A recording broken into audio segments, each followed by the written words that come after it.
अब मैं doctor R के गुप्ता सर से रिक्वेस्ट करना चाहूँगा कि वो मंच पर आएं और 2 शब्द कहें। कोरे कागज पर एक इबादत लिखी है हमारे फाइन आर्ट्स के टीचर्स ने, हमारे फाइन आर्ट्स के स्टूडेंट्स ने और स्पेशली डॉक्टर मधु अग्रवाल जी ने और उनके पूरे स्टाफ के लिए और सभी फाइन आर्ट्स के स्टूडेंट्स के लिए। 97 में जब हमने पहला कॉलेज दिल्ली में स्टार्ट किया, पहला college Tecnia institute of advance studies Delhi की आईपी यूनिवर्सिटी का पहला कॉलेज है। पहला एनओसी टेक्निया को मिला। उसके बाद साहेब सिंह वर्मा जी जो चीफ मिनिस्टर दिल्ली में थे, उन्होंने दिल्ली में प्राइवेट एजुकेशन के लिए एक बिल पास किया, एक यूनिवर्सिटी बनाई। 7 लोगों की कमेटी बनी जिसमें 5 वहाँ के चीफ सेक्रेटरी लेवल के लोग थे, 6ठे वो खुद उसके चेयरमैन थे एंड मैं उसका एक महज नॉन एकेडमिक आर के गुप्ता जो थे उसके मेंबर थे कि दिल्ली में एक प्राइवेट यूनिवर्सिटी बनानी है। पहली बार 98 में ये यूनिवर्सिटी स्टार्ट हुई और 97 दिसंबर 23 को हमें एनओसी मिला पहला कॉलेज टेक्निया का। जब कॉलेज स्टार्ट हुआ, हम लोगों ने engineering college Maharaja Agrasen college start किया, दूसरे और कई सारे कॉलेज स्टार्ट हुए।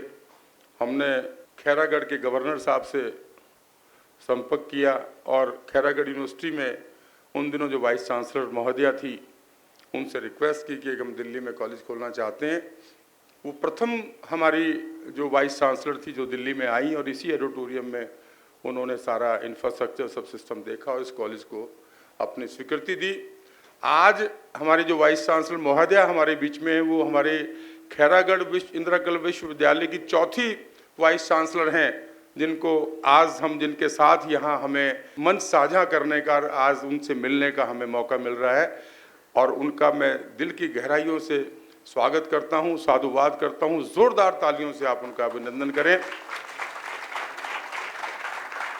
खैरागढ़ से एक वाइस चांसलर का दिल्ली में आना, एक इस छोटे से कॉलेज को अपना आशीर्वाद देना और उसको इतनी नज़दीकी से समझना, देखना, यही एक कारण है जिसकी वजह से आज technical institute of art and design पूरे उत्तर भारत का एक उत्तम कॉलेजों की लिस्ट में आता है। हमारे यहाँ हिमाचल से लेके जम्मू कश्मीर से लेके कहाँ कहाँ के बच्चे फाइन आर्ट्स में पढ़ने के लिए आते हैं। कहाँ कहाँ पर हमारे बच्चों ने यहाँ से जो बीएफए किया, फिर एमएफए किया। हमारे डायरेक्टर महोदया ने बताया कि बहुत सारे स्थानों पे कोई कॉरपोरेट सेक्टर में कोई वो बच्चे गए, कोई फ्रीलांसिंग आर्टिस्ट बने, कोई किन्होंने जॉब किया, किन्होंने अपने स्टूडियोज़ खोले। एक भी बच्चा, शायद एक भी बच्चा ऐसा नहीं है जो कहीं ना कहीं किसी अच्छी पोजीशन पर ना गया हो। ये बड़े गर्व की बात है। ज़ोरदार इसके लिए भी तालियां। ये हमारा जो प्रयास है डॉक्टर मधु अग्रवाल जी और उनके स्टाफ और फैकल्टी का प्रयास है, जिसकी वजह से ये सारी चीज़ें आज मिली।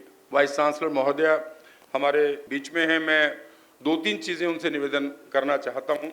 हमारे जो बच्चे हैं फाइन आर्ट्स के या म्यूज़िक के, वो बहुत अच्छे आर्टिस्ट तो होते हैं, बहुत अच्छी पेंटिंग तो करते हैं, इतने सुंदर पेंटिंग बनाते हैं कि उसका कोई मुकाबला नहीं होता, लेकिन उस पेंटिंग को वो कहाँ पर बेचें, उसकी मार्केटिंग कैसे करें, ये उन बच्चों को नहीं आता।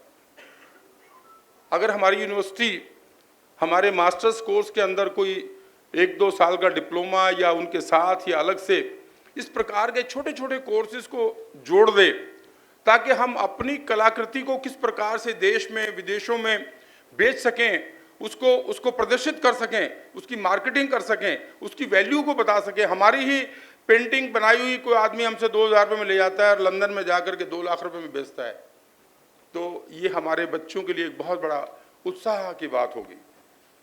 आज मार्केटिंग करने के लिए हमें डिजिटल मार्केटिंग की ज़रूरत है। हमारे को कंप्यूटर्स आने चाहिए, हमारे को डिजिटल मार्केटिंग आनी चाहिए, हमारे को अभी जैसे हमने फैशन डिज़ाइनिंग का कोर्स है, फैशन डिज़ाइनिंग में जब तक ग्राफिक डिज़ाइनिंग हमारे किसी भी इंस्टीट्यूट में शायद नहीं है। दिल्ली में ग्राफिक डिज़ाइनिंग की एक बहुत बड़ी डिमांड हो सकती है। जितने मेट्रो सिटीज़ पूरे देश में हैं, दिल्ली, बॉम्बे, कलकत्ता, या जितने A class B class metro cities हैं, वहाँ पर ग्राफिक डिज़ाइनिंग का ज़माना अब आ गया है। तो मैं आपसे नम्र निवेदन ये करना चाहता हूँ कि हमारी जो यूनिवर्सिटी का एक ट्रेडिशनल जो वैल्यू है वो तो रहे ही रहे, लेकिन उसके साथ साथ अगर थोड़े बहुत मॉडर्न टेक्नोलॉजी के साथ कुछ कोर्सेज को एड ऑन किया जाए तो वो इंस्टीट्यूशंस, ये आपके जो इंस्टीट्यूशंस हैं, और यूनिवर्सिटी में हो सकता है कि खैरागढ़ में कोई बच्चे वहाँ हॉस्टल में थोड़ा इंटीरियर की वजह से जाने में हिचकिचाते हों या कुछ करते हों, तो ये इंस्टीट्यूशन भी आपके ही हैं, ये भी आप ही की शाखाएं हैं।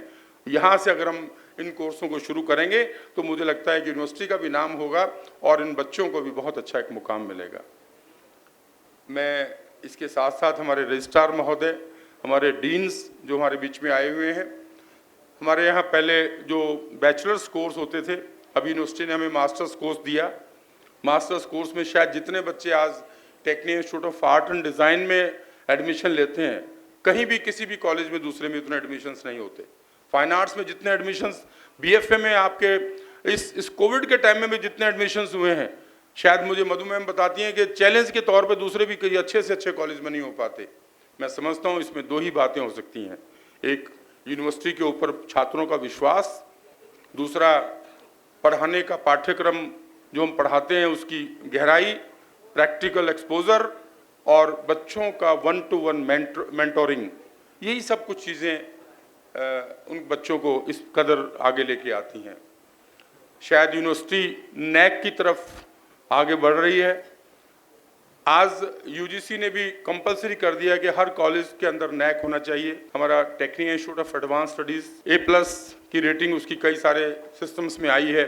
तो हम आने वाले समय में आर्ट एंड डिज़ाइन कॉलेज की भी NAC से एक्रेडिटेशन कराना चाहेंगे। हमने उसका प्रोसेस भी धीरे धीरे शुरू कर चुके हैं। जैसी गाइडेंस हमें यूनिवर्सिटी से मिलेगी, जैसा वो लोग हमें, आप लोग राह दिखाएंगे, उसी के अनुसार हम इसको NAC को भी आगे बढ़ाएंगे। मैं 2 शब्दों में अपनी बात ख़त्म कर रहा हूँ। मंच पे बैठे हुए हमारे यूनिवर्सिटी के सभी ऑफिशियल्स का मैं दिल की गहराइयों से स्वागत करता हूँ, साधुवाद करता हूँ और निवेदन करता हूँ कि इस इंस्टीट्यूट के ऊपर आपका आशीर्वाद हमेशा बना रहेगा। और समय समय पे हमें बताइए, आप अगर हमारे स्टाफ, टीचर्स या हमें कैसे और आगे बढ़ना चाहिए, आप हमें गाइड करेंगे। मैं आश्वासन देता हूं कि हम आपकी गाइडेंस के अनुसार इसको और आगे बढ़ाएंगे। इसके लिए हम वचनबद्ध हैं, कर्मबद्ध हैं।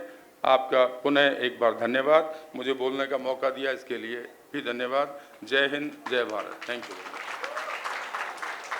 Thank you so much, sir.